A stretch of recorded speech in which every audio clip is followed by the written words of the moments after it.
हे WhatsApp guys, मैं हूं ईशान। सबसे पहले आप सभी लोगों को ईशान फैमिली की तरफ से दीपावली की हार्दिक शुभकामनाएं। दोस्तों, आज के इस वीडियो में हम बात करने वाले हैं एफआईआर करने से लेकर सज़ा होने तक के प्रोसेस के बारे में।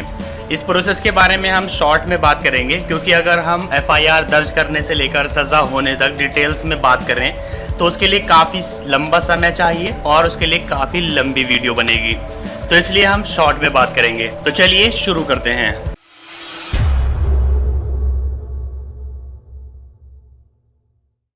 सबसे पहले जब भी कोई क्राइम होता है तो एफआईआर दर्ज की जाती है, इसलिए सबसे पहले हम एफआईआर के बारे में ही बात करेंगे।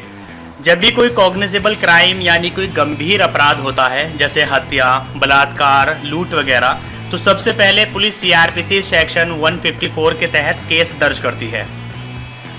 एफआईआर दर्ज करने के बाद मुजरिम की गिरफ्तारी होती है और गिरफ्तारी से 60 या 90 दिनों के अंदर अंदर जांच एजेंसी को चार्जशीट दाखिल करनी होती है। अगर किसी मामले में 10 साल या उससे ज़्यादा की सज़ा का प्रोविज़न है तो पुलिस को चार्जशीट दाखिल करने के लिए 90 दिनों का समय दिया जाता है, जबकि अगर कोई ऐसा क्राइम किया गया है जिसकी सज़ा 10 साल से कम है तो पुलिस को चार्जशीट दाखिल करने के लिए 60 दिनों का समय दिया जाता है। इस दौरान पुलिस छानबीन करती है। पुलिस छानबीन करने के बाद चार्जशीट फाइल करती है। इसलिए चलिए अब हम बात करते हैं चार्जशीट के बारे में। चार्जशीट सेक्शन 173 सीआरपीसी के तहत दाखिल की जाती है। गैंग रेप और हत्या जैसे मामलों में 90 दिनों में चार्जशीट दाखिल की जाती है और जो छोटे क्राइम हैं जिनकी सज़ा 10 साल से कम है उनमें चार्जशीट दाखिल करने का समय 60 दिन मिलता है। इस दौरान चार्जशीट दाखिल नहीं होने पर आरोपी को जमानत मिल सकती है। चार्जशीट में कुछ कॉमन चीज़ें शामिल होती है, जैसे कि दोनों पार्टियों का नाम, सूचना की प्रकृति यानी नेचर ऑफ द इंफॉर्मेशन, उन लोगों के नाम जो मामले की परिस्थितियों से परिचित हैं, क्या किसी अपराध का होना प्रतीत होता है, अगर ऐसा है तो किसके द्वारा वो अपराध किया गया है, क्या एक्यूज्ड को गिरफ्तार किया गया है, क्या वो अपने बंधन पर रिहा हुआ है, अगर हाँ तो जिम्मेदारी पर रिहा हुआ है या फिर बिना किसी जिम्मेदारी के रिहा हुआ है, क्या उन्हें धारा 170 के तहत हिरासत में भेज दिया गया है, क्या महिला की मेडिकल चेकअप की रिपोर्ट अटैच की हुई है, जहां जांच भारतीय दंड संहिता की धारा 376, धारा 376A, धारा 376B, धारा 376C या फिर धारा 376D के तहत किसी अपराध से जुड़ी हुई है। चार्जशीट के बाद आरोपियों यानी एक्यूज्ड को चार्जशीट की कॉपी दे दी जाती है और फिर चार्ज पर बहस की जाती है। चार्ज पर बहस होने के बाद आरोपियों को या तो आरोप से मुक्त कर दिया जाता है या फिर चार्ज फ्रेम किया जाता है। चार्ज फ्रेम किए जाने के बाद अदालत आरोपी से पूछती है कि क्या उसे अपना गुनाह कबूल है। अगर वो गुनाह कबूल कर लेता है तो उसे उसी वक्त सज़ा सुना दी जाती है, लेकिन आमतौर पर ऐसा होता नहीं है, गुनाह कबूल नहीं किया जाता और अदालत में आरोपी कहता है कि वो ट्रायल फेस करेगा और फिर केस में ट्रायल शुरू हो जाता है। चलिए अब हम बात करते हैं ट्रायल, चार्ज और डिफेंस के बारे में। ट्रायल के दौरान सबसे पहले सरकारी गवाहों के बयान दर्ज किए जाते हैं। अभियोजन पक्ष यानी प्रोसिक्यूटर ने जिन गवाहों की लिस्ट अदालत में सौंपी होती है उनके बयान होते हैं। उनके मैन स्टेटमेंट के बाद आरोपी एक एक करके उनसे जिरह यानी क्रॉस एग्जामिनेशन करता है। अगर सरकारी गवाह मुकर जाए तो फिर सरकारी वकील खुद उनको क्रॉस एग्जामिनेशन करता है। अभियोजन पक्ष यानी प्रोसिक्यूटर की गवाही के बाद आरोपी को अपने बचाव का मौका दिया जाता है और तब हर एक आरोपी अपने बचाव में बयान दर्ज कराता है। इस बयान के दौरान उस पर लगाए गए आरोपों के बारे में उससे सफाई मांगी जाती है और आरोपी अपनी सफाई पेश करता है। आरोपियों के बयान के बाद उनके द्वारा गवाह पेश किए जाते हैं और बचाव पक्ष यानी डिफेंस के गवाहों के बयान के बाद मामले में दोनों पक्षों की ओर से आखिरी दलीलें पेश की जाती है। दोनों पक्षों के स्टेटमेंट के बाद फैसला दिया जाता है। तो चलिए अब हम बात करते हैं फैसला यानी डिसीजन के बारे में।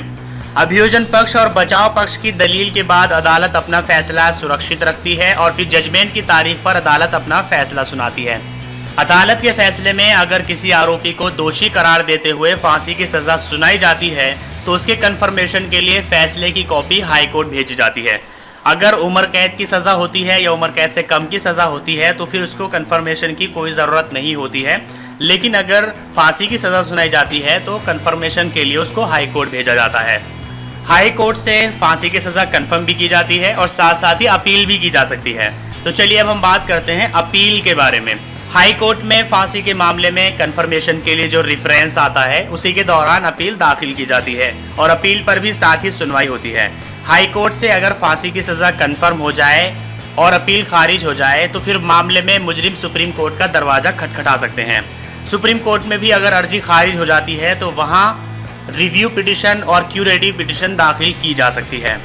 रिव्यू पिटिशन और क्यूरेटिव पिटिशन के खारिज होने के बाद फिर राष्ट्रपति के पास मर्सी पिटिशन दाखिल की जाती है, यानी दया याचिका भेजी जाती है। तो चलिए अब हम बात करते हैं दया याचिका यानी मर्सी पिटिशन के बारे में। रिव्यू और क्यूरेटिव पिटिशन खारिज होने के बाद मुजरिम राष्ट्रपति के सामने दया याचिका दाखिल कर सकता है।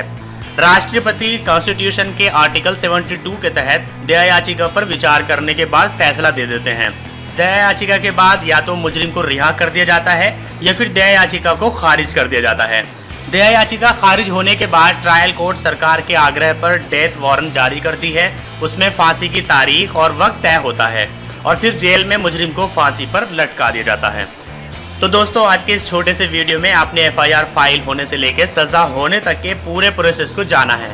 अगर हम डिटेल्स में जाएं तो इसमें काफ़ी लंबी डिटेल बनेगी, लेकिन मैंने शॉर्ट में आपको समझा दिया है कि क्या प्रोसेस होता है। ये पूरा स्ट्रक्चर है, इसी स्ट्रक्चर में जहाँ भी जितना टाइम लगता है इसी स्ट्रक्चर में लगता है।